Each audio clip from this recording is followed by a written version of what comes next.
All right, guys, we're back with another edition of Talking Preps. We have reached the regional semifinal round for the public schools and a phenomenal, exciting day of private school championships on Saturday. I'm losing my voice. Rick Lewis is awfully excited. We got my man Jerron Goodson back from Hopewell to break down games for us and talk about these final threes we're going to announce today in the Mr. and Ms. basketballs. We got a busy show. Chelsea's going to sit down with Mooresville star Casey Shaw. Gary wants to talk about referees. It's going to be a crazy show. Go back and find the button. We'll get started.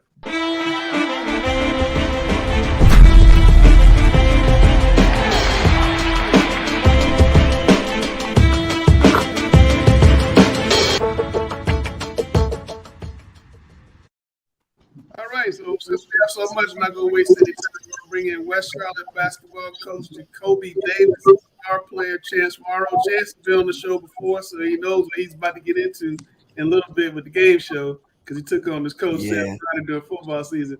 But Jacoby, let's start out with you. West Charlotte dropped down to the 3A class this year. You played a really, really tough schedule. You go into the playoffs. What's it like for you playing against 3A teams in the playoffs? What do you think your chances are going to be going down the road?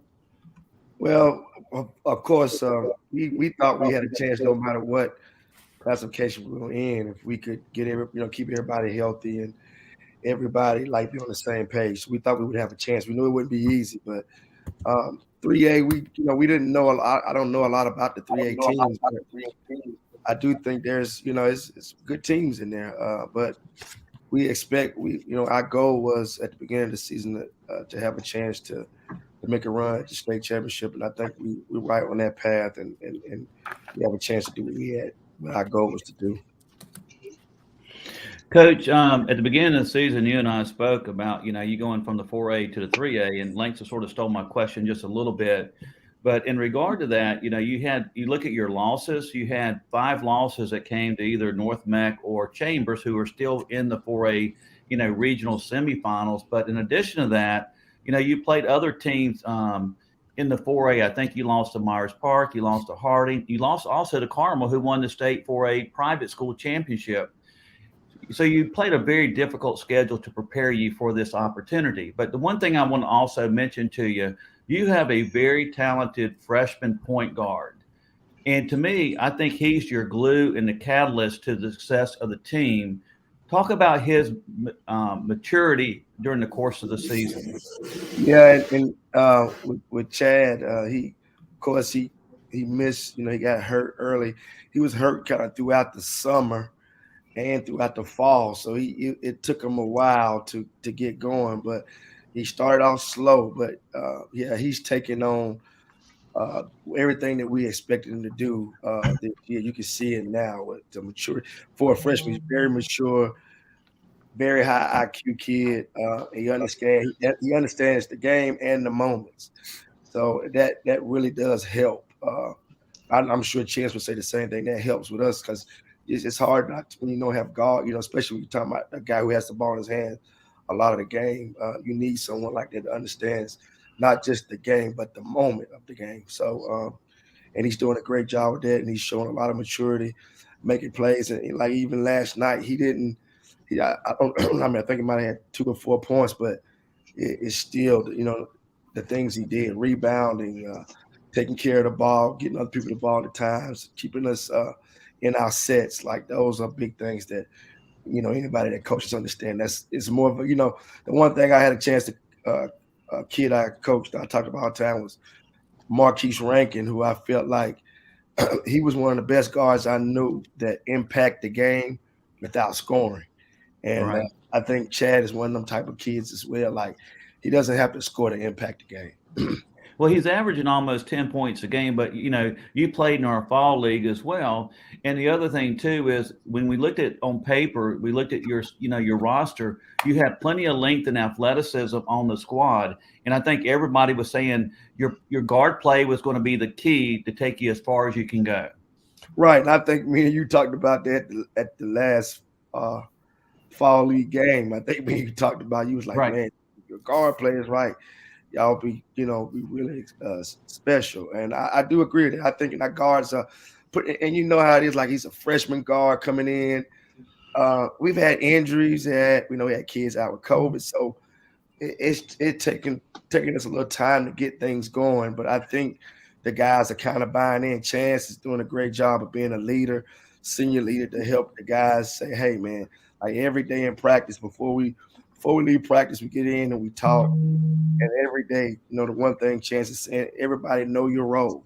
So I think that's been a big part of helping us understand, where we could be. And don't get me wrong, we lost Donovan with an ACL tear, so that's hurt. But I think guys have picked up the slack and really helped us get where we're trying to get to.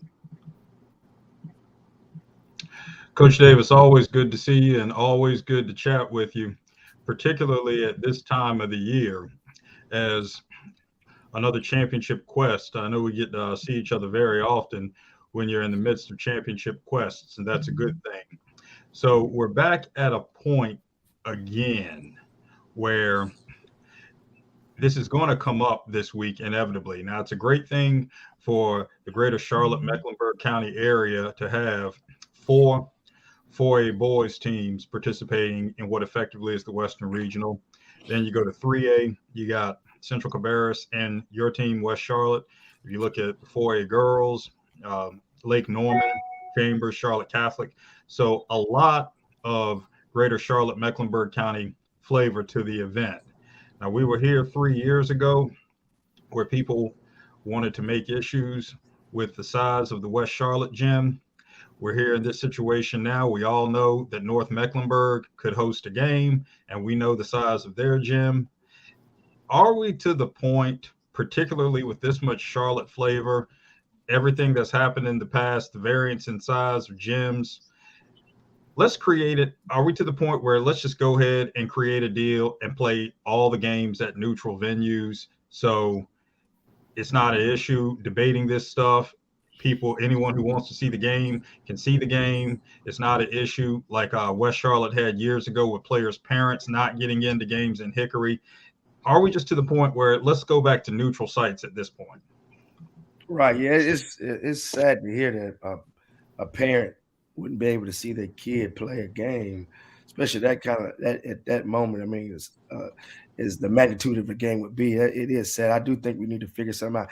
Even though I think we're blessed to be getting we have our new school. We'll be in our new school next year, and of course our gym will be much bigger. But I would think even for a game like this, coming up, it could actually be sold out and people would miss. So I totally agree. I totally agree with you on that. It would be nice that we could get something done with that.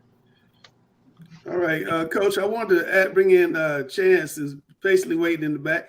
Chance, hold on, let me get my screen adjusted so I can bring you up.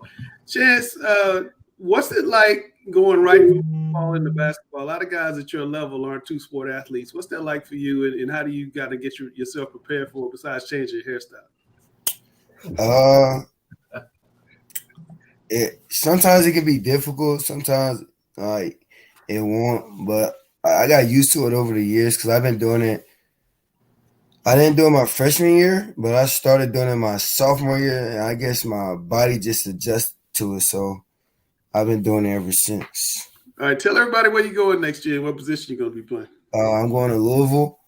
I'm Louisville University. I'll be playing receiver. Is it going to be odd not playing basketball once the winter hits, when the football season ends?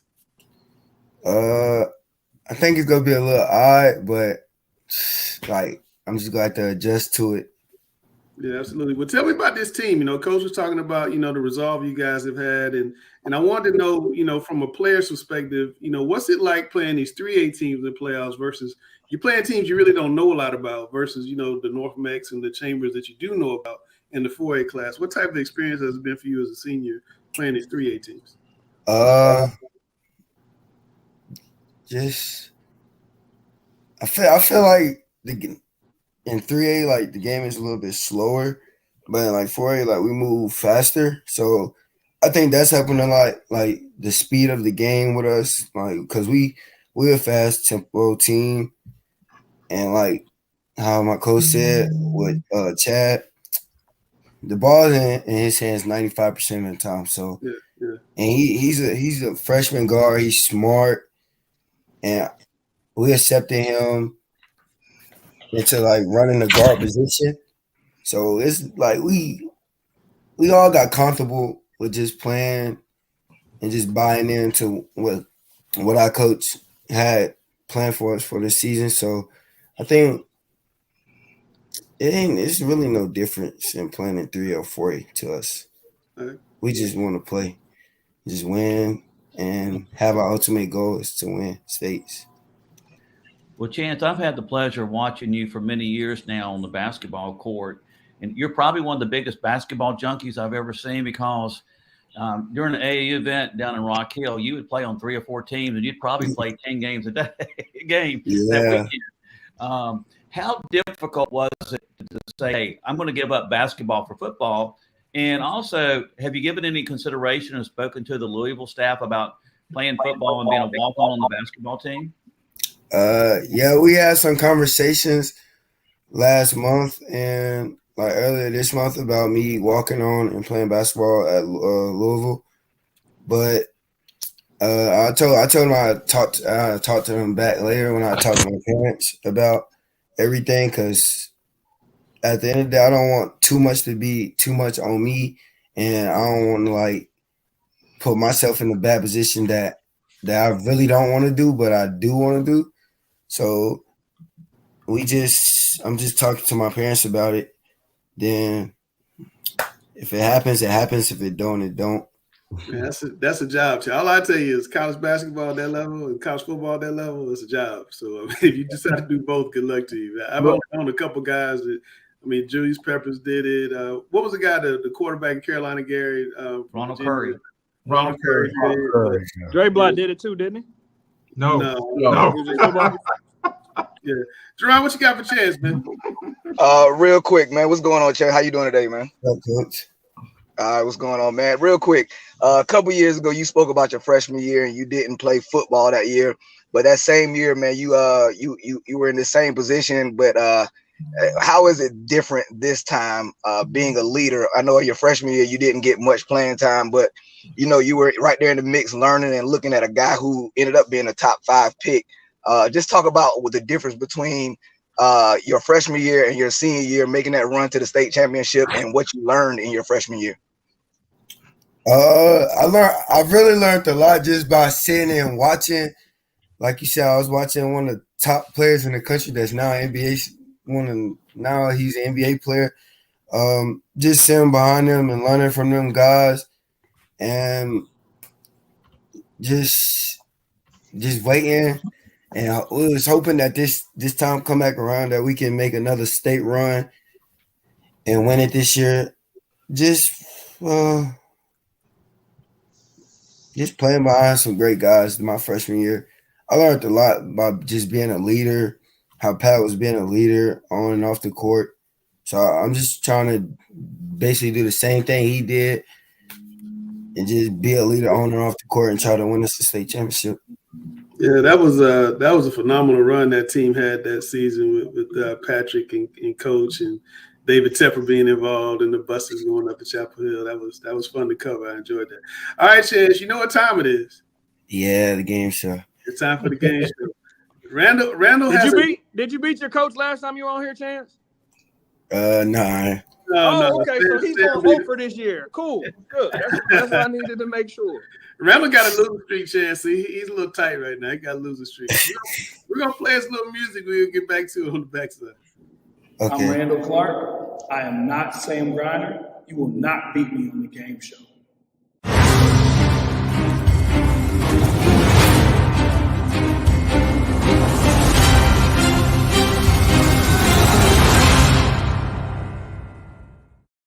All right, Chance. So you know how this goes. We're gonna read the question, then you go first and answer the second question. He'll go first, back and forth. But just let Gary read the question before you answer. We had Chase Lowe on a couple weeks ago, and he was blurting out his answer before we read the question. So let Gary read the question. Here we go.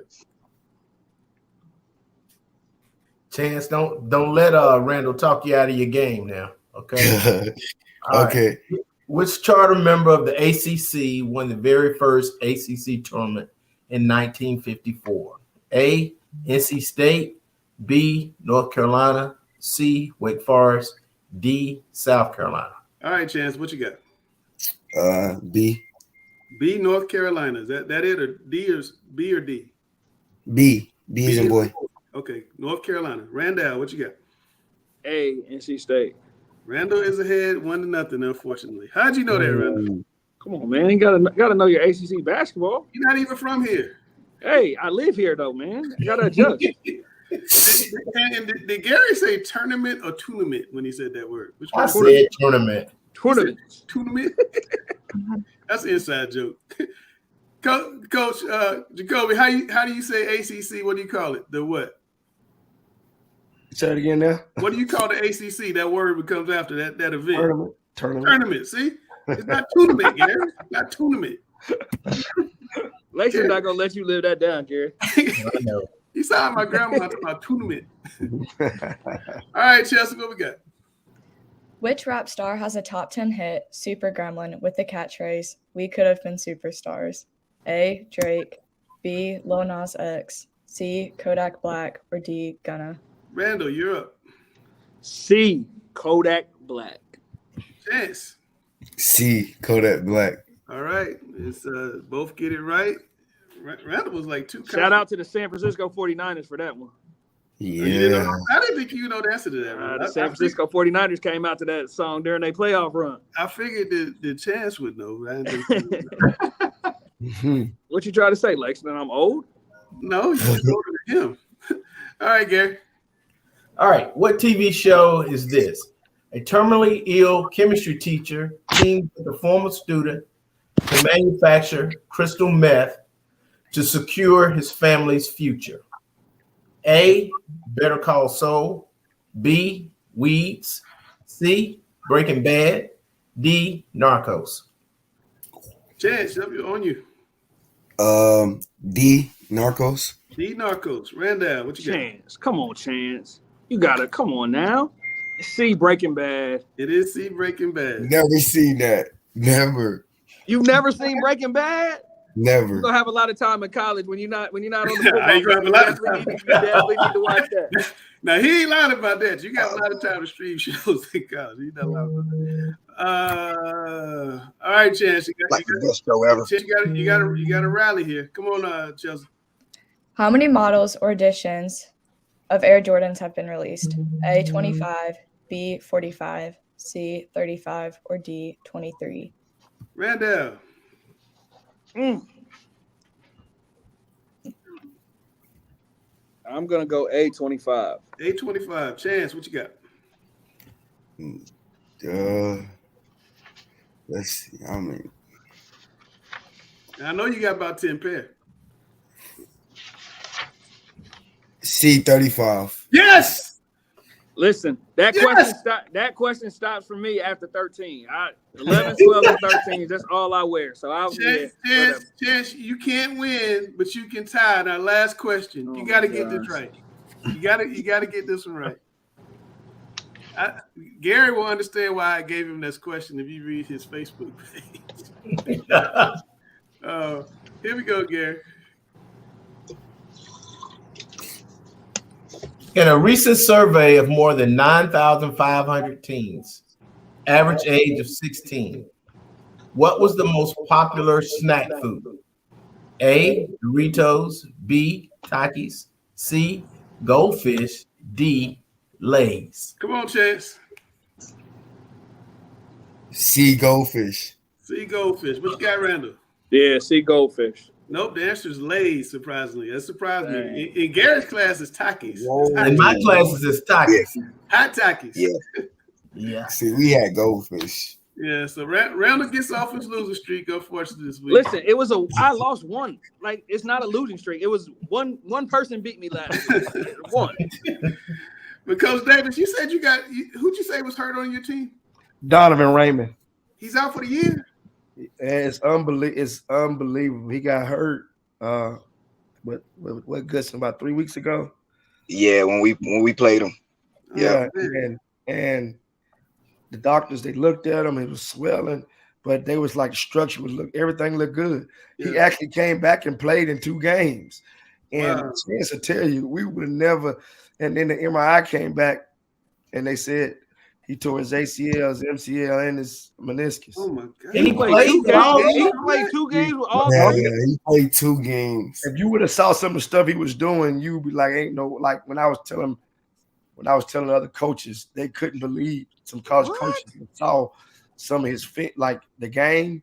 They're like, there's no way. Like he caught a couple alleys, spent, moved up, like, and then he was working out in practice, like in drills, dunking the ball, like, you know, jumping and dunking and running the floor, like. But I never seen anything like it. I never seen anything. I wish him a speedy recovery. Hopefully, he can be back in time for some of the season next year. Right. Well, I mean, yeah, he's looking like, you know, beginning of the year. Probably. Yeah, because you guys got a pretty young team, so not only can I mean, we're blessed to have some young guys that can come in. All right, Coach. Well, I know you got to run and go handle your Team United stuff. So I appreciate you coming on. If you guys want to play on the Great AAU team, check out Coach Davis and Team United. Chance, thanks for coming on, man. Good luck in Louisville, and hopefully thank you for having me. I want to see the hair back though, man. I need you to let it out, man. Let it freeze. After the season. Let it free. All right, y'all. Appreciate you. Thanks. All right, thank you. That's Jacoby Davis and Chance Morrow of West Charlotte. Chance been on the show. Chance probably holds the record of being on the show more than anybody. He's been on, I don't know, 4 or 5 times. It's like I tell my kids, man. Can't miss 2 shots in a row. I can't lose 2 games in a row. Oh, here we go.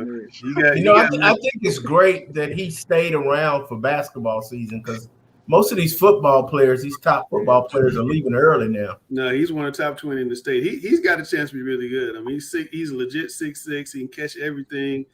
Throw it up in the corner. He could jump probably 40 inches in the steps, and he could just go get it. I mean, he's got a chance to be really, really, you know.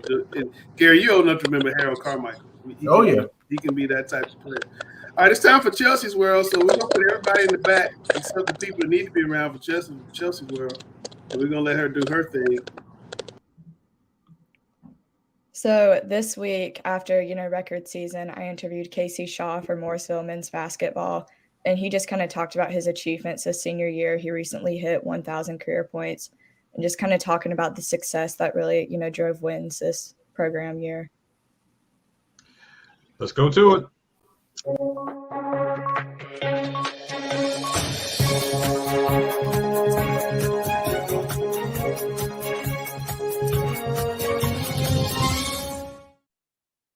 So this week, I'm interviewing Casey Shaw, who is a senior for Morrisville men's basketball program, who recently just hit 1,000 career points. And also, this is considerably Morrisville's best program season in history. So I want to first ask you, this being considerably the best season, what did you guys do differently? This season, I feel like we brought in more into the program. Everyone took it serious, like hitting the weight room, track. Just came in every day in practice with the same mindset of winning and getting better. For sure. And again, speaking of your 1,000 career point mark, congrats on that. Kind of talk about what that achievement means to you and your scoring on the court. It means a lot. This goal been in my head since sophomore year, since I joined my varsity team. And I have put in the work every day in practice, every day in the game to get better, to score, and yeah. For sure. And you being here with the varsity program since your sophomore year, kind of talk about, the progression you've seen in the program from the season you started to the season you guys just finished with. Being more disciplined, stronger, faster, being more smarter on the court, and just not taking anything for granted, like just keeping our head focused through adversity. Yeah, absolutely. And this season, kind of having one of the best seasons in program history, what were some of the challenges you guys, might have faced and how you guys overcame that adversity? The challenges we faced was always going to the game. Nobody thought we was going to win, being overlooked, and being the smallest team on the court every game. But we overcame it by going to practice, doing like little things like box out drills, getting stronger, suicides, being more disciplined and smarter than the other team. For sure. And kind of talking about what goes on in practice, what's the culture of y'all's basketball program that really drives the success? The mindset we have in practice is just push each other, get each other better. we just look at each other like we're not friends on the court. We go hard at each other. We talk. We just have the mindset that you are the different team that we play in the game. So that's how we treat our practices like. I like that. And Casey, this was your senior year. Kind of talk about your time with the program and what was maybe one of your favorite memories. My favorite memory was definitely going to the state playoffs. Haven't been there my whole year of varsity. So going to the state playoffs with my team I've been with since I came into Mooresville felt good. For sure. And as a player, what was one of your goals that you had that you shot for, and also a team goal, for Mooresville as a whole? Goals we had was, even though we lose, we go out with a bang every game. We didn't want one of them losses of what if I did this, what could have I done. We just wanted to, even if we lose, just go out there and play hard every game. And my individual goal was just to be the best leader I could be this year, stay focused, be the more leader on the team, like keep them focused in school and the game. Just want to keep their head straight and locked in every day. I like that. And finally, Casey, this was one of your, really successful seasons. Just kind of talk about, for those who don't know you as a player and an athlete, describe yourself a bit. Well, I'm a smart kid, skinny, fat, play hard every day, funny, goofy. That's good. Yeah. For sure. Well, thank you so much for hopping on, and congrats on your senior season. I really look forward to how you guys continue with the program. Thank you. So that was Casey Shaw, and I just think, one thing that really stood out to me was how he talked about, like, win or lose, just putting everything out on the court, and I think that really shows how, the success this season. Yeah, he had a big season for Mooresville. They got close to winning their first conference championship, I think, in 20 years or 18 years. And they got beat by Lake Norman like the last game of the regular season, I believe it was. But yeah, I mean, they turned the program around. He and coach up there did a phenomenal job. Gary, you probably saw a little bit of Mooresville. Yeah, I did. They look like a little bit smaller version of North Mac. Yeah. In that, their head coach came from North Mac and learned under Dwayne. Yeah, and they were outstanding team. Played great team ball, shared the ball a lot. Very athletic. One of the most impressive things about Mooresville this past season is they won more games this last year than the 4 previous seasons put together. Yeah. That was pretty special. Well, Chelsea, tell everybody how they can get on Chelsea's World. Yeah, to be featured on Chelsea's World and Talking Preps NC, you guys can reach out to my Twitter or Instagram. My usernames are @ChelseaSipple, and my DMs are open to anyone who wants to be featured. All right. Well, if you want to, everybody says we're sleeping on you. If we're not sleeping on you, all you got to do is reach out to Chelsea. That's Chelsea, appreciate you. We'll see you next week. See y'all. All right. It's time to talk a little hoops. I'm looking at my sheet here. We got the NCISA breakdown. We had a big day of private school basketball, and you guys all picked the same winner in the 4A playoffs. Let's start with a look down there at the 1A. Grace Christian girls beat Victory Christian, a little bit of a surprise. Burlington School and Nashville, I think, were who we thought. I thought Providence Day and Cannon, Alex, were going to win in the 4A. And Randall, were you guys surprised that Rabun Gap kind of came out of that? Yeah, I didn't think – I didn't see how North Valley Christian wasn't going to win that. So I am actually surprised. I thought it was definitely theirs to lose. And yeah, I am completely shocked that Rabun Gap won yesterday. What you have right here is a situation affirming and reaffirming the vitality of favorable bracketing. This will go down. This will go down as one of those championships, albeit Rabun Gap is the state champion. Yeah. This will go down as one of those championships upon which people will look back and say some things happened in the bracket to make this possible. But now, Alex, let me interrupt you here. Does favorable bracketing equate to home court advantage? There is no such thing as home court advantage. Either you can play well, or you can't play well. Well, all I gotta say is that the 4A boys championship game last night, it was 2-1 or 3-1 Carmel in the stands. I mean, fans have nothing to do with what happens on the court. Fans have absolutely nothing to do with what happens on the court. I sent you the video from Myers Park yesterday. I'm not trying to hear any more about fans not mattering. Fans do matter at certain places. And if you remember what I said fans are integral and vital to building school spirit, but fans have nothing to do with what happens on the court. The reason why Alex says this is hold on, Alex. The reason why he says this, guys, is because all the NCHSA championships in the Triangle, he doesn't want me to say that there's an advantage for Raleigh schools playing Charlotte schools every year in the Triangle. Yet I go and see 4-1, 5-1, and then soccer 10-1. It has nothing to do with it. I'm not to mention case in point. Bed and I got to travel. That has nothing to do with it. I'm gonna make a case in point right here. I want to go back to one of my all-time favorite state final performances, the 2003 NCHSAA 4A Women's Basketball State Championship. And even though our good friend Gary Richmond's team fell short in that game, he reminds me again. The effort that team put forth in that game, as Gary himself said after the game, it came down to 71st having LaToya Pringle. Gary Richmond never said a word about the Gary wasn't facing a home court advantage playing a team from Fayetteville. He'd be facing a home court advantage. He's playing a team from Raleigh. But my point being that Gary Richmond's team gave that kind of an effort, whether it was in Chapel Hill, whether it was in Raleigh, whether it had been in Charlotte, whether it had been in Greensboro. It's not in those places, though. It's not in those. It's not. No.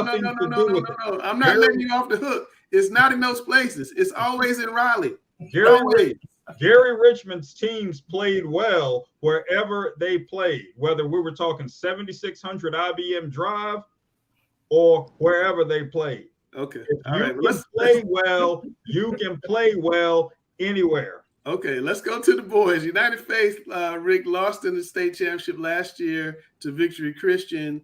Victory Christian lost a lot of guys, including the Twins that went over to Liberty Heights' regional team. But now United Faith comes back and wins the state championship. What's that state for their 1-2 and their 4-2? Well, the other thing, too, is you had a first-year coach in Tamar Slay. So he did an excellent job as a first-year coach at United Faith. Also, like a lot of teams, United Faith had a lot of injuries during the course of the season. Xavier McKelvey was, I think, missed 2 or 3 weeks in January. Yeah. Marcus Willis was questionable for the state championship game, and he's their second leading scorer. He missed about 4 games leading up to the state championship. So they showed a lot of resiliency. I think we all picked United Faith based on the fact that they went to Greenfield earlier in the year and they lost by 1 in overtime on the road. So we all felt like basically with a healthy McKelvey and if Marcus Willis was playing that they would come out victorious, which they did. Didn't think there was any surprise that Burlington School won in 2A. They were the big favorite. They kind of did what they were expected to do, matching their girls with the state championship. I'm sure that's pretty exciting up there to get 2 boys and girls in the same year. Concord Academy, Rick, played one of the toughest schedules in North Carolina. They lost 16 games, but they're the state champion. What do you think? Well, as you remember, we had Concord Academy picked from the very beginning of the season. We stuck with them throughout. They had probably the toughest schedule of anyone in the entire state of North Carolina. They played every non-association team from Liberty Heights, Combine, Moravian Prep. They played teams such as, Carmel. They played in the public school sector. They played Chambers. They name it. They played all the tough teams. They have a 6'8" sophomore who's really going to be fantastic for him. He's a national level recruit. I remember the name Connie Kakonda. And, that game was really intriguing yesterday because of the game of flows. They started out with a 13-0 run. Then High Point Christian came back. And then, Concord Academy was down, 7 points with less than a minute to go and tied it, went in overtime. And, they went down low to Connie. And I think that was the difference maker in the game. But I thought they were the best team, regardless of what their record was. Yeah, no, they had a phenomenal run. And then we get to the big game, which is probably the biggest game of the year so far. Maybe it would be the biggest game of the year all year. It was Carmel Christian playing Greensboro Day. Carmel Christian held the lead most of the game. Greensboro Day made a run late. Carmel Christian held on and won a state championship. It's their first state championship in the big class. You know, they'd been winning in the 2A and the 3A, but to win in the 4A and having lost last year to Kansas School, I think was special. And before I let you guys break it down, we did talk to some of those guys after the game. Logan, this team got better and better defensively as the season went on. Yeah. What made the difference? What did you guys do? It's our drive. We wanted to stop people. Coach let us do whatever we want on offense. As long as we just played our defense, we can do whatever we want on offense. So that gave a lot of guys motivations to lock in on D. Everybody played a part in it. That's how we got better at it. The defense kind of fuels your offense a lot of times, doesn't it? Yeah, definitely. I mean, we want to get steals, get fast breaks, dunks, run the score up, all that. So the defense fuels everything, man. That was got to be a pretty physical game tonight. Times, didn't it? Yeah. We love physicality. We don't run away from it. We love it. What kept you going out there when they kept coming back at you? Coach Joe just told us to stay persistent and keep pushing through. Because last year they lost in the state championship, so we weren't about to let that happen again. And we were just really aggressive, and we just knew what we needed to do. Just Coach Joe, he gave us motivation. He believed in us since day one. He had us on the schedule since the first game. He knew we were going to be here. We belonged here, and we just had to go out there and get it. It was one of those games that never really got comfortable, did it? No. There's no way it's going to get comfortable when you're playing against probably one of the greatest high school coaches that ever coached the game. So, he's going to always make adjustments. We knew he was going to make one at halftime because that's what good coaches do, and he's the GOAT. So, the kids, we just hung in there. We took the first hit in the third quarter, and then we just kept fighting. And I'm so proud of the guys because they just never quit. Every time they would hit us in the face, our kids would just keep fighting, make big shots, make a big defensive stop. So I'm so proud of them. That was amazing what I just watched them do. All right, Randall, what do you think about Carmel Christian pulling off this upset? Greensboro Day was the highest North Carolina team all year long. Obviously, we talk about, the work that Joe Badger has done, and he's done a great job. But one of the things that probably will go under the radar with this team is a few weeks ago, he benched Logan Threat. Logan wasn't playing to his capabilities. He was turning the ball over too much. And when you turn the ball over, Joe, you got to come sit. And so he took him out of the starting lineup. So for everything to come full circle when the Logan come out yesterday and have 21 points and really impact the game and really, lead that team to victory, I think it said a lot about him as a player, but also Coach Badgett as a coach, who's willing to sit one of his better players to say, listen, you're not playing to your potential right now. In order for us to win, we need you. And obviously Logan understood that message. Yeah, Rick, what stuck out to you about the win for Carmel Christian?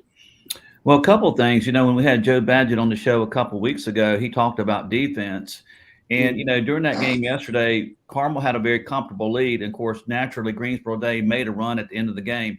I thought the key play of the game was Carmel was up 2 late in the game. Greensboro Day had the ball, bringing it up against Logan 3. And Logan makes a unbelievable, he knocks the ball off the ball handler's leg. It goes out of bounds.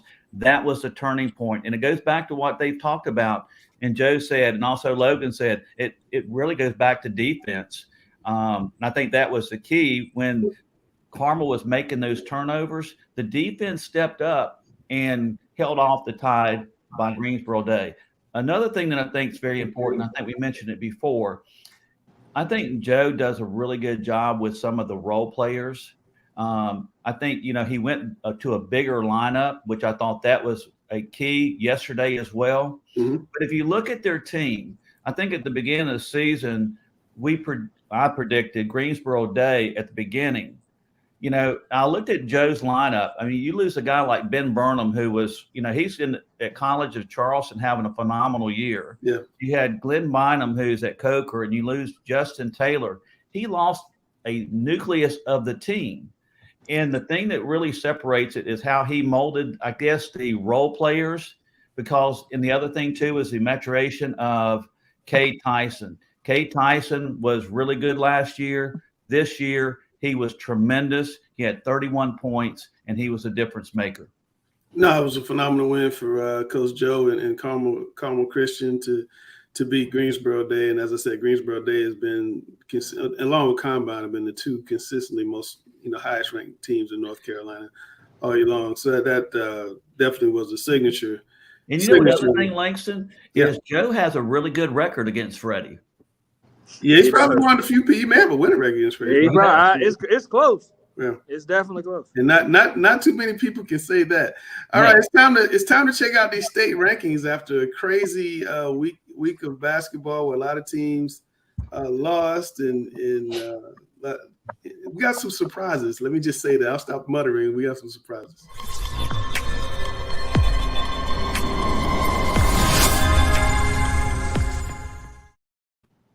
All right, Mr. Bass. I see changes, lots of changes. Not a whole lot to say at this point in the season. Either you're still playing or you're not. And if you're still playing, you make the move. Just like our good friend Jonathan Grice says during football season, if you ball, you will get the call. Yes, he does. Well, there are only 8 teams per classification still playing right now. So those teams are balling, so they get the call in these rankings right here. A very, very impressive week by Apex Friendship and Indian Navarre. They had a running clock in their third round game yesterday, won by 36 points. The running clock went into effect with a minute and a half left in the third quarter. Mm-hmm. It was 42-12 at halftime, I think it was. Wow. And the running clock took over to the point that Indian Navarre, who needed 17 points coming into yesterday for 2,000 in her career, only managed 12. So she'll get the other 5 on Tuesday night. I think she'll get it on Tuesday night. But as always, Apex Friendship coach Scott Campbell, very, very classy coach, wasn't going to do anything out of the way, and Indian Navarre wasn't going to force anything. Kind of like that Carter Gibbons kid when he was rushing for 9,000 yards in the game. They took him out when he could have broke every record and known the man. Very, very classy by Stephen Wright and Donovan Shepard. And shout out to Langston Wirtz, who I had the opportunity this week to speak with Stephen Wright and Nick Drew. I did. The great Nick Drew. I couldn't hear him though. It's so loud. Gary, Lake Norman making a run up this poll. They're number 5. I told you they're the real deal. What they have, the 2 essential things in girls basketball is a point guard that can control the pace of the game. Yep. And a dominant post player. And Lake Norman has both. And it's going to be a great matchup against Charlotte Catholic. I still think Blanca Thomas will be the best player on the court. But Lake Norman will have. Y'all better stop calling Blanca Thomas out. All I know, Randall called her out, and she started averaging like 35 and 20. Y'all better stop calling this girl out. I'm telling you. Coach Goodson, these are the Rick Lewis's All North Carolina Boys rankings. What surprises you or does not surprise you by what you see? Well, at this point, man, nothing really does surprise me. I see that we have North Mech at number 4, right above Chambers. Even though that they beat them twice, hopefully they get to play again, and I think it's going to be a great game. I think they went into overtime twice. Yeah. I see Richmond Senior at number 9. They have a great 2024 kid over there, Paul McNeill. Yeah, 28-19 yesterday, Coach. 28-19 as a sophomore. Yes, sir. In the playoffs, and I believe this may be his first run in the playoffs. But that's the way to to wake up the world and get up. Coach Lewis, where do you have Paul McNeill ranked in your state rankings? Number 1. Number 1. So there you have it. Can I jump in there for a minute? Coach Goodson, that point you made about the 28-19, very impressive. Paul McNeill put us on notice last year in the first round of the playoffs when Richmond won I believe they beat Heritage. He had 24 in the playoffs as a 9th grader. So wow. he put us on notice then, and then come back with 28-19 this year. Wow. Yeah. So I think the last time you guys had me on, I said something about the Central Cabarrus team. Well, I know I said something to Langston on Twitter a while back about the Central Cabarrus team. They're at number 8. I could definitely see those guys being a lot higher. I think the other day I checked the score, and at halftime they were up like 60 points at halftime. Yeah, it's crazy. It's crazy what they're doing to people. Without anybody taller than 6'4", which is a crazy thing. And New Hanover, who took their first loss of the season the other night to my former teammate Shawan Robinson in Panther Creek. But other than that, these look very well. I look forward to seeing how they finish out. I don't think anybody could take over Carmel Christian, seeing as how they just won the state championship. Well, that's one of the things I noticed in these rankings. I mean, I see West Carteret jumping in, but I see Richmond and Cleveland in the top 10. I'm starting to think I got Grice on the show. We're talking about football, but Weddington got jumped over by Carmel Christian, Coach Lewis, and I'm sure a lot of the Weddington people are going to say, well, wait a minute, we won 46 games. We're ranked as high as number 16 in the country. How can you do this? Well, Greensboro Day was the highest ranked team in North Carolina in the public or private school sector. And, they had a very good win for the state championship over, Greensboro Day. And anytime you beat Freddie for a state championship, to me, you're the number one team in the state of North Carolina. A couple other things that sort of stand out here is Central Cabarrus, which we've been high on the majority of the season. They start, no one over 6'2", and they have 5 guys that average in double figures. And guess what? They're all underclassmen. They have no seniors on that squad. West Charlotte Central Cabarrus is going to be really good this year and really good next year. I did not know that Donovan Raymond was hurt. That's going to really hurt West Charlotte. Yeah. If they did play Central Cabarrus would not have had anybody who could guard the 6'9" jumper jack on the inside. Yeah. Now, another thing, too, is 80% of the teams that was on this top 20 last week are still on the top 20. Okay. Now, I do want to mention one thing with Myers Park. They made a huge jump. And, again, I'm looking at Myers Park, again, we've been talking about strength of schedule. They played an extremely tough schedule for their 6 losses. Yeah. And they have Elijah Strong. But here's the thing. I think, to me, Sir Muhammad may be the most improved player in the state of North Carolina during the course of the basketball season. No, he got moved to point guard, and I think he's, it took him a while to get comfortable in that role. I mean, his father's Nazir Muhammad, Kentucky Hall of Fame, former NBA player. I mean, he's got the lineage, he's got the genes, got the size. But I think it just took him a little while to get adjusted to his new role. Randall, would you agree? You know about this much more than me. Oh, yeah. It took him. It was definitely a learning curve when you talk about playing, mainly the 4 your whole entire life to now you're on the ball predominantly all game long. And he had to, get used to, handling pressure with those little, 5'8", 5'9" kids. When you're 6'5", it's difficult. But I can tell you what, yesterday, the kid literally, it was unbelievable. It looked like they were getting ready to get run out of the gym by Northern Guilford yesterday. And Sir in the first half was literally the only person that could put the ball in the basket. He ended up hitting 6 threes last night. He finished with 29. And it was funny because I told him before the game, I said, this team can only go as far as you take them. And literally he carried the guys on his back, and, they came out of halftime and got some contributions from other people. And Elijah, the closer, strong. I tell you what, when the fourth quarter starts, that's when it gets really bad because they just start getting the ball, and he finished some tough ones. He got a couple and ones, and it was good night. One last thing I want to add to this. We have Cleveland High School, they're at number 10. And I think that's a remarkable story. This is the most wins in the school history. I think previous number was number 23, and they're 29-1. But here's what I like about it. They have 5 seniors on the starting lineup, all averaging in double figures. And I think, to me, it's refreshing and rewarding to see a team like that sort of sticks together. They haven't had a lot of success, and now they're starting to gel at the end of the season. All throughout the season, they only had one loss. That was the D.H. Conley, and they avenged that loss this last weekend. But I think, having that opportunity and listening to what, who was it earlier was talking about the guy from Mooresville. Oh, Casey Shaw. Yeah, Casey Shaw. He made a comment that really stuck with me. He said the greatest experience he's had during his high school career was what? Having the opportunity to play in a state championship. And I think that's the one thing that we need to really start advocating is for public schools that have these kids that stuck with it, that they have a chance to go elsewhere, but they stick with the same team and they're seeing the success. And I think that's great. Yeah, yeah. All right, well, it's time to find out who are the final three in the Mr. and Ms. Basketball Countdown. We've been talking about it all year. Had to put a little fire under Rick and Randall yesterday, but they came up with it.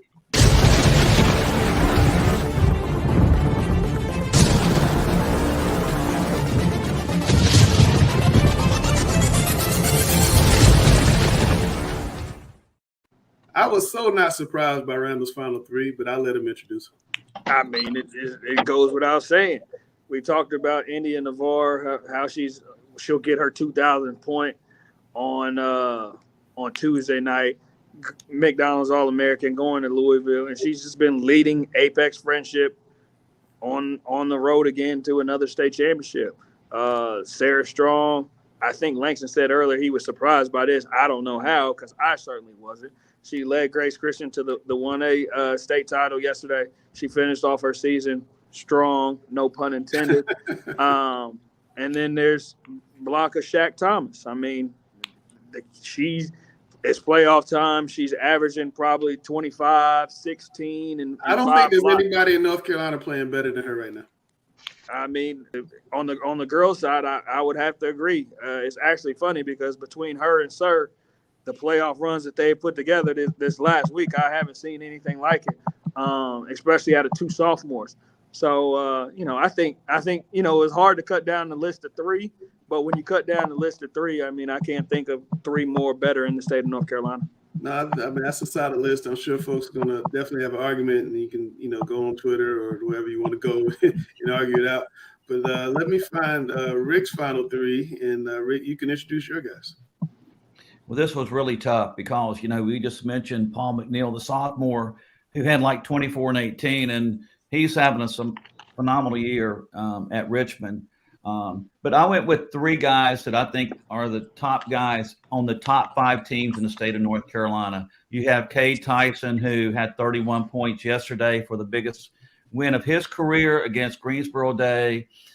Daniel Sanford at Chambers, and also Jordan Crawford at North Mech. The guys that you could look at, I know there's going to be a lot of argument on this one, but, you have Chase Lowe at Weddington and, a host of others that could be in that final three. Mm-hmm. But that was a really difficult reduction of the list of three. Absolutely. Coach Goodson, how do these lists strike you, boys and girls? Both lists look very strong. Of course, you can only pick three. So I know we all have some guys or girls that we want to add to the list. Looking at the girls, though, I think I mentioned earlier in the chat that Sarah Strong, I got a chance to see her play down in Durham over the Christmas tournament, and to find out that whole team is basically sophomores, and the way she leads them, and find out that she was a sophomore was just remarkable to me. That I think they beat a Durham Hillside team, a very good Durham Hillside team down there. And then on the boys' side, these are three guys that you have to game plan for every time you step on the floor. In our conference, you got Jordan Crawford and Daniel Sanford. Daniel Sanford is a walking double-double every day of the week. He's really a man child. I can't wait to see what he does in South Carolina. I mean, he's basically 20 and 10 anytime he steps on the floor. And Jordan Crawford, man, he is a player. He's a lot of kids in high school don't make really tough shots, but that guy can make like the toughest of shots. And every time he shoots it, it's like, hey, it looks like he's playing college basketball. I would say that. And you can't say enough about Cade Tyson. He had 31 points in the state championship against the legendary Greensboro Day program. Not the GOAT. He had 31 against the GOAT, who specialized in defense. And Freddie probably didn't have like any one of those 31 points yesterday. Yeah. And what Langston, and you also have a person like Jalen Curry who's leading the team in scoring with 16.7 points a game and almost 10 assists a game. Yeah. But he had 20 and 20 last week. 20 I saw that. Yeah. But, the other thing, too, is I'm looking at consistency over the course of the season. And I think these guys have been consistent day in, day out. No, I think that's a good list. And we're going to announce the winner, the Mr. and Ms. Basketball, on next week's show. So definitely be sure to tune in. All right, let's take a look at these playoffs. Alex, here the girls 1A, 2A. What are you looking forward to here? I know that Shelby Randleman game should be something. Basically, the Shelby Salisbury collision course in the 2A West has been the talk of the season all year long. With all due respect to Randleman and North Surrey, I don't see much precluding that from happening. On the 1A side, Bishop McGinnis and Murphy, the winner of that game should get it done in the West. In the East, Farmville Central is poised to get the job done. One of the biggest things they had to do was get out of their own county with North Pitt. That's always a good rivalry right there. But Farmville looks in pretty good shape there. And in the 1A East, not a whole lot to talk about in terms of whoever comes out of the East matching up with who comes in the West. It's the beat's going to go on for the West on that end. So, frankly, even with a 27-1 and a 23-0. Well, I'll harken back to the NCHSA press conference the night, the season when Butler won the title, and former Butler coach Stephanie Butler was trying to downplay the fact that her team was the heavy favorite. I told her team was the heavy favorite, and she tried to talk it down, saying, really, against an undefeated team? Yes, and Butler went on to have the most lopsided win in 4A women's basketball state final history in that game. So, I mean, I won't argue with you because historically you were the guy. But tell me about what do you see on the 3A side of the girls bracket? Well, Rocky Mount, Pam Gainey always does a fantastic job there. This 3A East deal, you got an undefeated Terry Sanford team. I mean, hey, they've beaten everyone who's been put on their schedule. I know people might talk about the quality of teams in their conference and in the greater Cumberland County area right now, but that's no knock on Terry Sanford. 29 up, 29 down. They've earned this opportunity to be in position against Rocky Mount with Pam Gainey, who has done a fantastic job for so many years in Rocky Mount. That'll be an exciting game.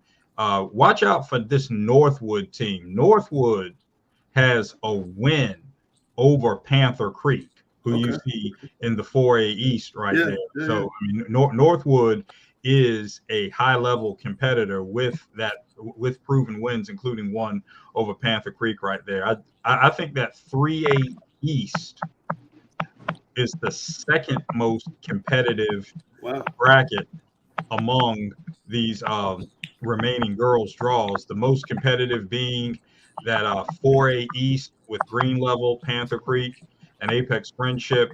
3 teams from the same conference right there.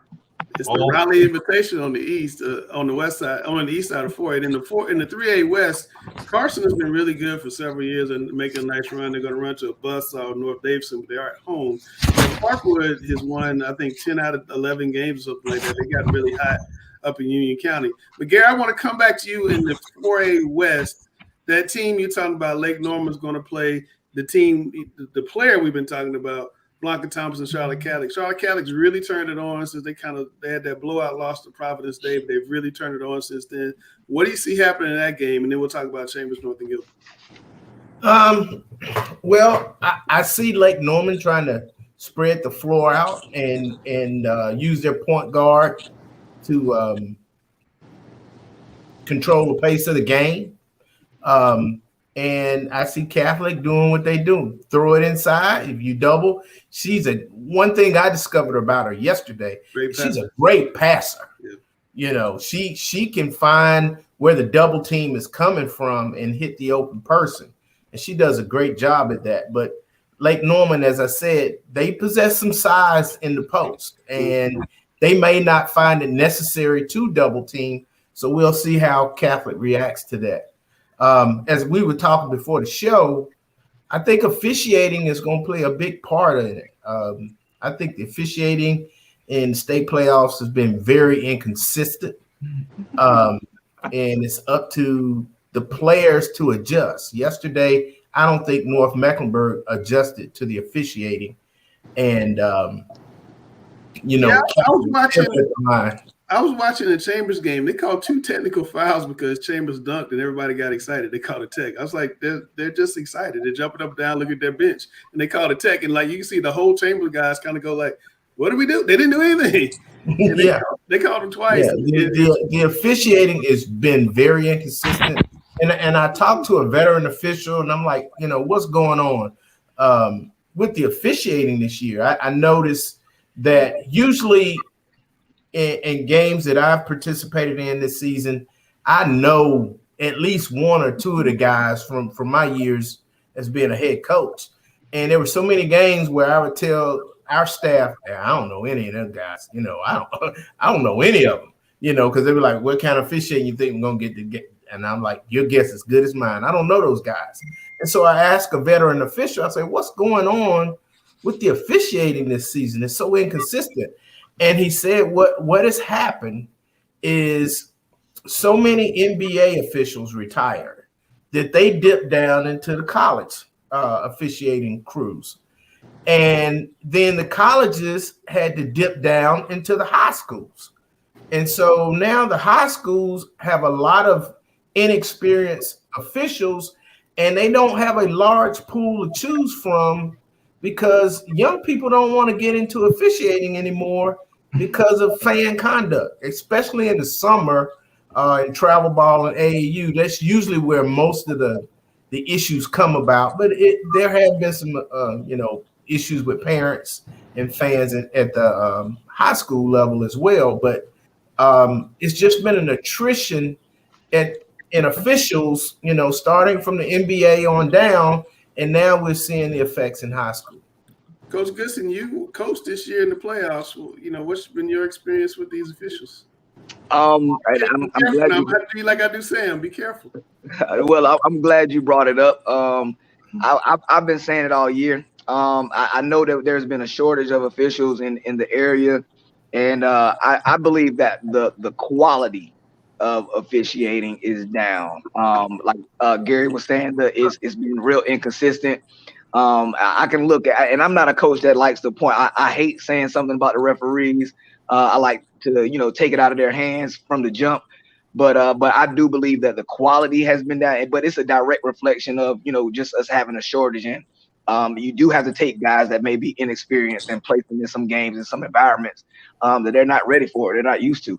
Some of these matchups in Charlotte can get real hostile at times, and they're easily affected by, let's say, that legendary coach or that hostile sideline or that name across the front of the jersey. So I have seen it. I just say the quality has been down all season, though. It has. I want everyone to notice right there, as Coach Goodson pointed out so appropriately, how officials can be affected by that legendary coach right there. Everybody noticed the timing of Coach Richmond's officiating remarks. He can make those remarks now that he's not a head coach anymore. I just want everyone to point that out. But even in making those remarks, Coach Richmond was on point 100+% about how it is an even greater atrocity, the low level of officiating that we see in travel basketball within the cesspool of iniquity. And the atrocious officiating within the cesspool of iniquity that is travel basketball just takes it to an even lower level than it already is. So Coach Richmond was 100+% on point about that. But once again, notice the timing of his remarks after he retired. I'm going to have to do a show when I get you and Rick and just do travel basketball, pros and cons, and just let y'all go at it all day. That could be an interesting show. But Alex, we got number 1 in the state, Northern Gilbert, versus number 2 in the state, Chambers, on Tuesday. Tell me what you see here. Well, the first thing I see is these games need to be played at Providence High School. Put these 4A games on the girls' side and the boys' side, put them at Providence High School. Everybody who wants to see the games can see the games. There are no questions about gym size. There's no question about parents getting in. There's no question about capacity limits. And everything we've been talking about the last couple of weeks on this show in terms of creating a championship kind of environment, we can do it. So that's the first thing. The second thing that I see is, I mean, it's make it or break it time for all four of these teams.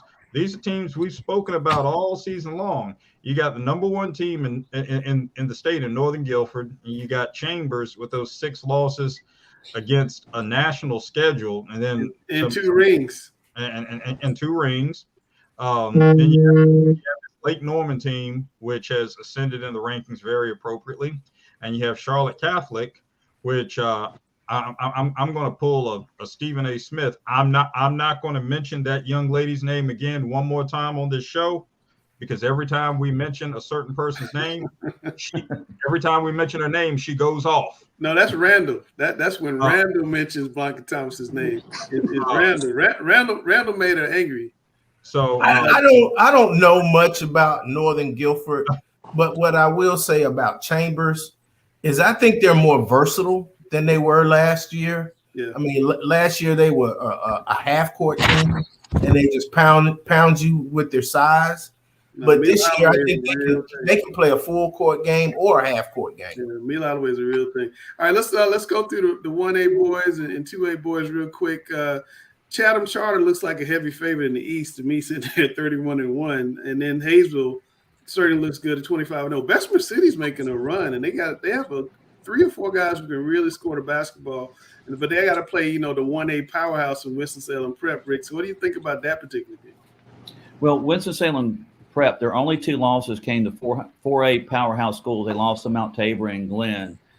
They're super talented. They have a really good freshman that's having a great year, but they're very, very balanced. They have like 4 or 5 guys that average in double figures. They're very athletic. I think they're going to be the team to beat in the West. Yeah. In the East, you have a marquee matchup between North Edgecombe and also Wilson Prep. They're in the same conference. Mm-hmm. North Edgecombe beat them twice in the regular season, and Wilson Prep beat them in the conference tournament. Ooh. So you have that grudge match between those 2 teams. And Wilson Prep is slide me over to the 2A East and tell me why Kinston and Farmville won't match up again. What was the question? Tell me why Kinston and Farmville will not match up in the regional championship again. Oh, they will. They will. All right, tell me what do you see in the 2A West then? You know what? I'm going with Robinson. J.M. Robinson. I made a mistake. I thought J.M. Robinson was originally in the 3A, but we've had them in our Sweet 16 poll. Yeah. They have Davion Hobbs, but again, they are a very well-balanced team. I think they're going to be the team to beat in the West, and of course, Farmville Central is going to be the team to beat in the East, and I think Farmville Central will win their 4th state championship. Wow. Now, Kinston's only 2 losses have come to Farmville, so right. Sometimes it's very difficult to beat a team 3 times in the same season. Right. All right. Let's see what's happening in the find my chart here. All right. So in the 3A boys, Rick, what do you see in the eastern side? And I want Coach Goodson to tell me what he sees on the western side. In the 3A Eastern, Northwood was made it to the state championship last year. They did lose, the top player off their team who, went to a new school where his father's coaching. West Carteret has Jackson's Ellingsworth, and they played each other last year for the regional championship. This will be a toss-up, and to be honest with you, I'm not really familiar with Rocky Mountain 71st much. I'm going to watch them this week on some film and get some information on them. And, of course, in the in the West, you got West Charlotte and Central Cabarrus on that collision course. Well, Coach Goodson, do you agree with that? Is it going to be West Charlotte, Central Cabarrus in the West? Do you think Smith and Inca can put up a fight?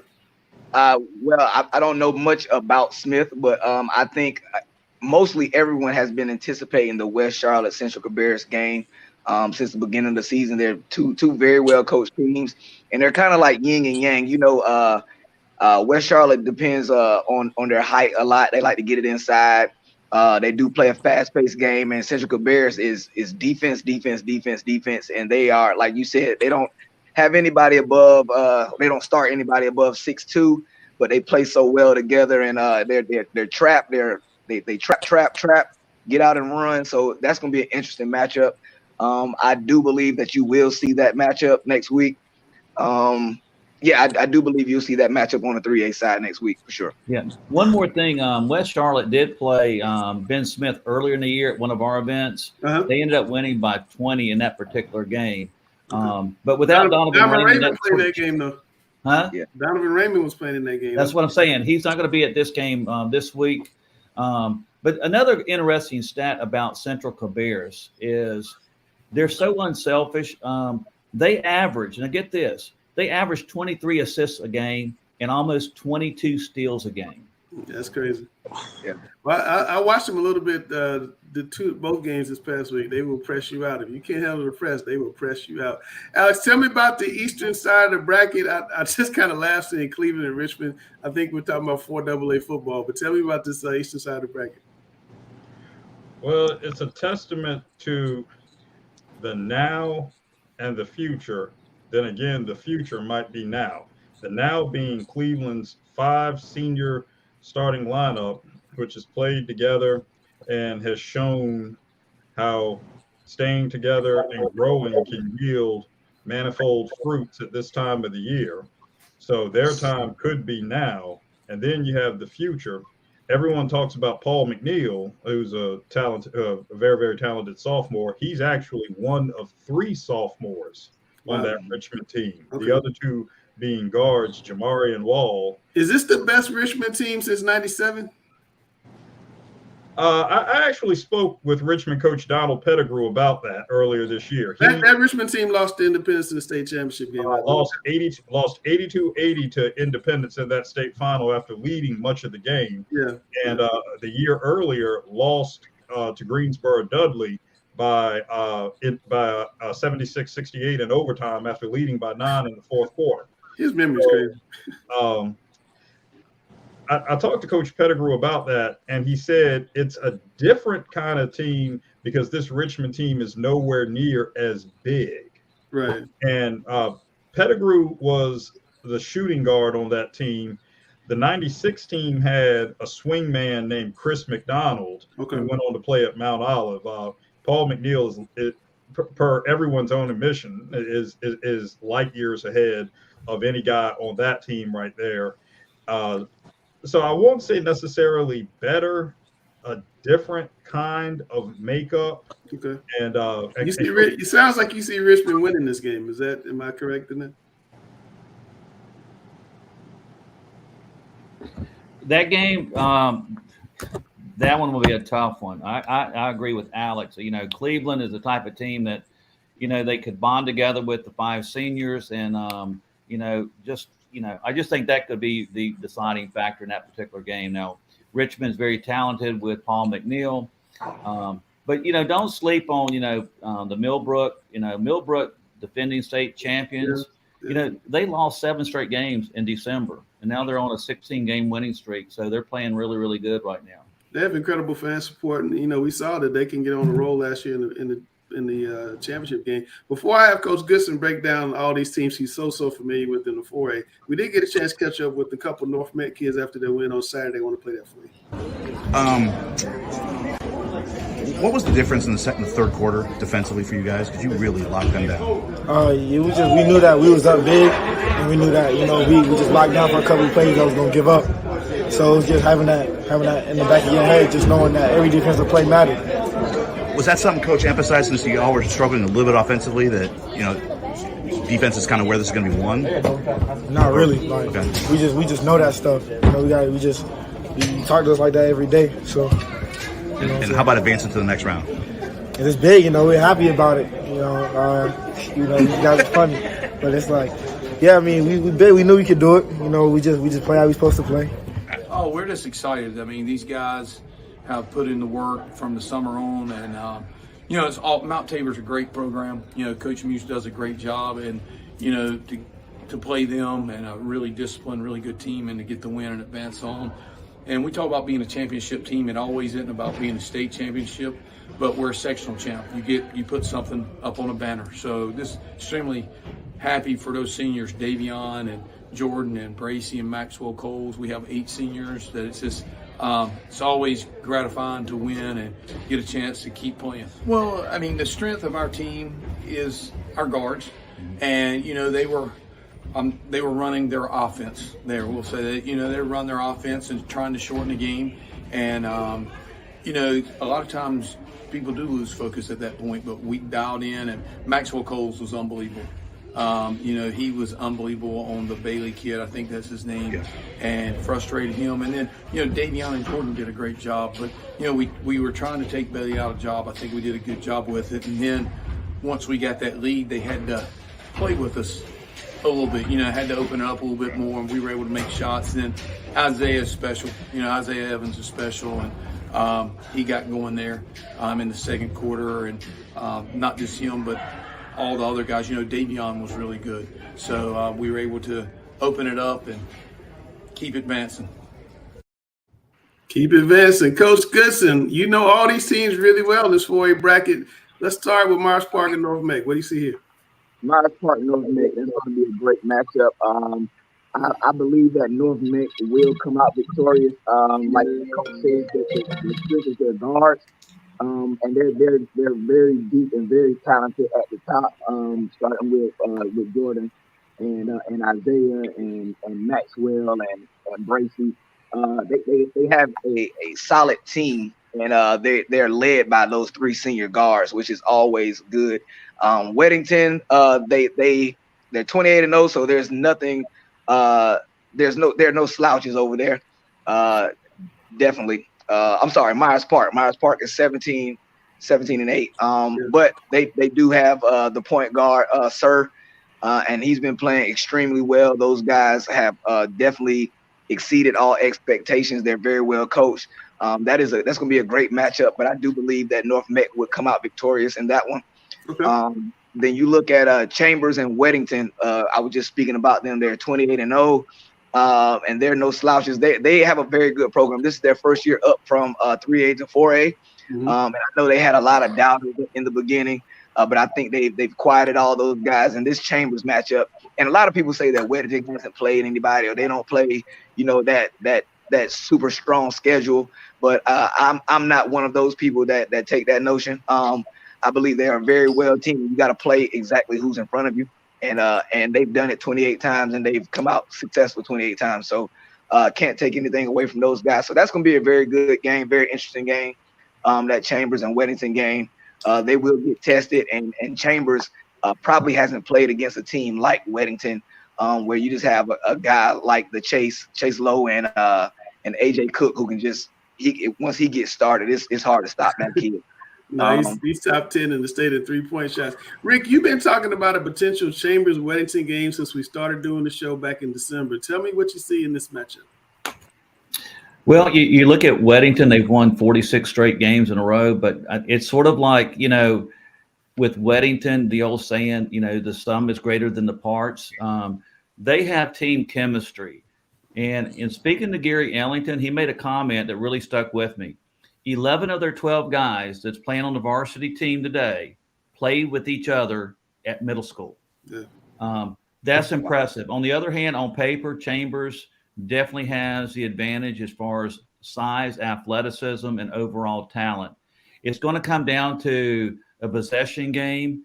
I think I like Chambers' chances better now. I think it was who was it, Alex or Randall, that made the comment when Chambers lost in the conference tournament. That might have been a wake-up call for him. That was me that said that. That you made that comment. I think what really stuck out watching Chambers play Grimsley yesterday, they went on the road and played a very good Grimsley team, and that place was packed, a great crowd. And they were able to come out with a nice 10-point win. So they may have some momentum going in their way. And the thing with Weddington, that they've won like 46 games in a row, as you get into the tournament, sometimes that rim gets a little bit smaller because they rely on the perimeter shot a lot more. So I think that game's going to be a toss-up. I think the key between North Meck and Myers Park, two things. North Meck has to stop Elijah Strong from the interior. And number two, they got to keep Sir Muhammad out of the lane. Watching North Mech play Mount Tabor yesterday, I thought North Mech's defense was stellar. I mean, they applied a lot of pressure defense on the perimeter, and I thought they looked as good as I've seen them all year. All right, Randall, I'm going to give you the last word, and I need predictions on both of these games. I think Coach Rick hit the nail right on the head. It's going to come down to, for Myers Park, can they get the ball inside just to Elijah Strong? Sir Muhammad is going to have to control the pace of the game and be very meticulous about when he chooses to run and not to run if Myers Park's going to win. On the North Mech side, North Mech is going to have to pressure the basketball. Mm-hmm. They did a great job of it defensively yesterday, and that's what they're going to have to do, on Tuesday night if they're going to win.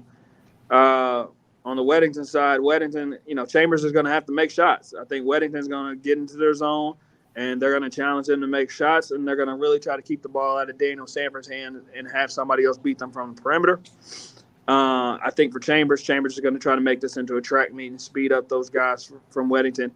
They got to make sure that they keep Chase Low out of the paint and also know where A.J. Cook is at all times. So kind of similar game plans in the two different games. Give me a winner. Give me some winners. Yeah, I'm going to go. Especially that second game. Oh, man. It's hard. I'm going to go Weddington, North Mech. Weddington, North Mech. Alex, who's winning these two games? Weddington, North Mecklenburg. Weddington, North Mech. Gary, who you got? Chambers, North Mech. Coach Goodson, who's winning? Ooh, I'm going Chambers, North Mech. Round 3. Chambers, North Mech. Chambers, North Mech. We got a little split panel. Should be interesting. Those are two really good games.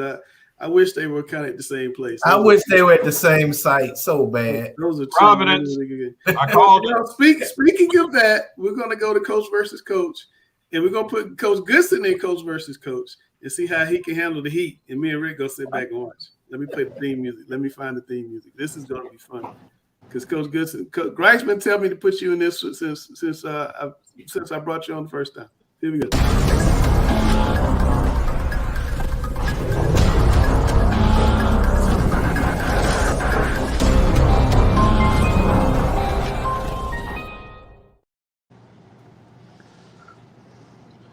All right, here we go. Coach versus coach. And I'm gonna go ahead and get things started right here. Randall, you don't have the excuse last week that you lost in the game show, so you won the coin toss. So you're gonna have that this week.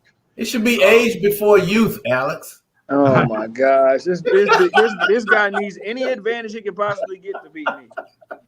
All right. Well, I'm going to make this. I'm going to make this simple right here. Randall, you already won this week, so sorry. You go ahead and let Coach Richmond go ahead. Who said I was going to let him go first? Because he already sounded off on the officials this week. So I'll tell you who's going first. Coach Goodson's going first here. That's what's going to happen here. All right. So first up here today, should the ACC tournament be held in Brooklyn or stay close to or in North Carolina? Coach Goodson. Oh, I'm definitely going with it should be held in North Carolina or stay close to North Carolina. Growing up, man, just having it in the Greensboro Coliseum just seems like tradition. I didn't even know that they had it anywhere else for a while.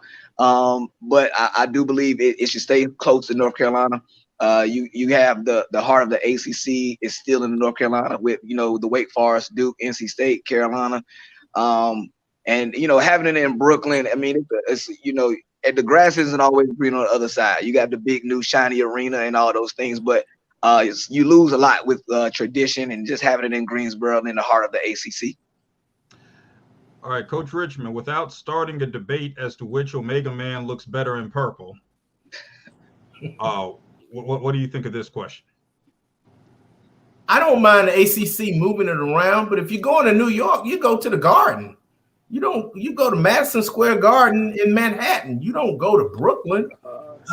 You're taking New York's second best arena. If you're going to move it, you go to the first arena, which is the Garden. So I don't think it should be held in Brooklyn. The ACC hadn't been able to pry away the dates from the Big East, and the Big East is not giving up the Garden. So if you can't go to the Garden, you keep it in North Carolina. And Randall, understanding that there's no way in this world that we're ever going to equate the best restaurants around the Greensboro Coliseum with the best hangouts in Dayton, Ohio. Do you? Hey, listen. This is where I go. First of all, the ACC tournament should never lead the state of North Carolina. Point blank. Period. Under no circumstances should it lead this state. I don't care what other states are around it. Second of all, nobody wants to go play in the Garden anymore. Like let the Big East have the Garden. It's a new time. If we're gonna go up there, let's go play in the Barclays. Let's go play in front of Jay-Z. Let's go play in the new arena that Kevin Durant and Kyrie play in. These kids not worried. The kids don't even know. They never play. Only thing they know about the Garden is that the Knicks stink. That's all they know about the Garden. The Knicks aren't very good at basketball. That's the only thing the Garden's known for these kids nowadays. Well, Randall, I only got one question about what you said. You said let's go to the arena where Kyrie plays. Does he actually play? That's a good point, Alex. There. That's a good point, Alex. Touche. That's a very good point. All right. Next up.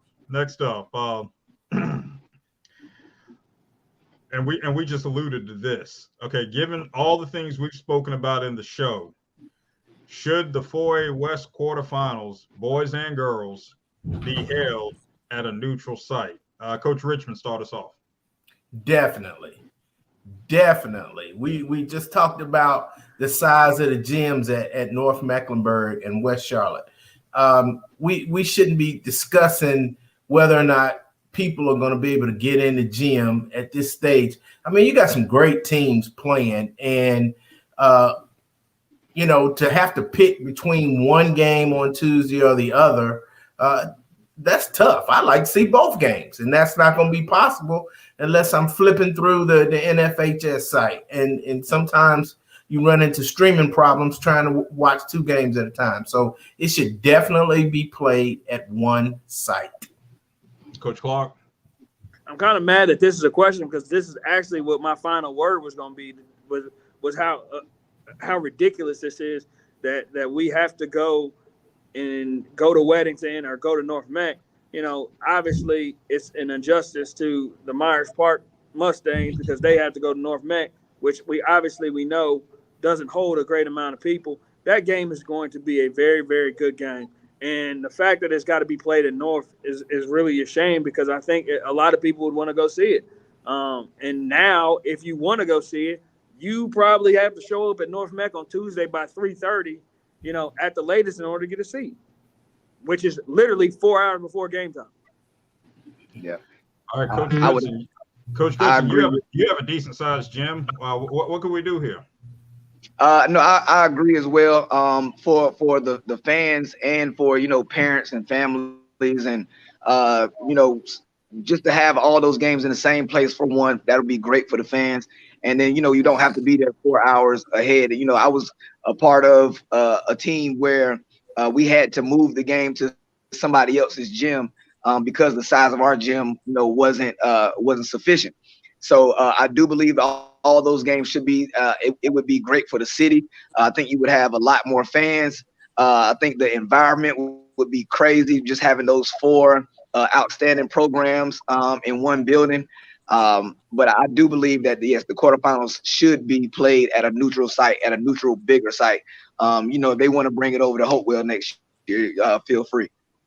And there you heard it right there. Coach Goodson has put it down.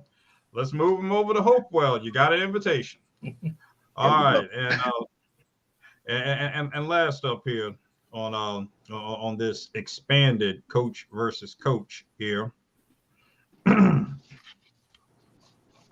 Let's get the prompt to come up here. Pardon me.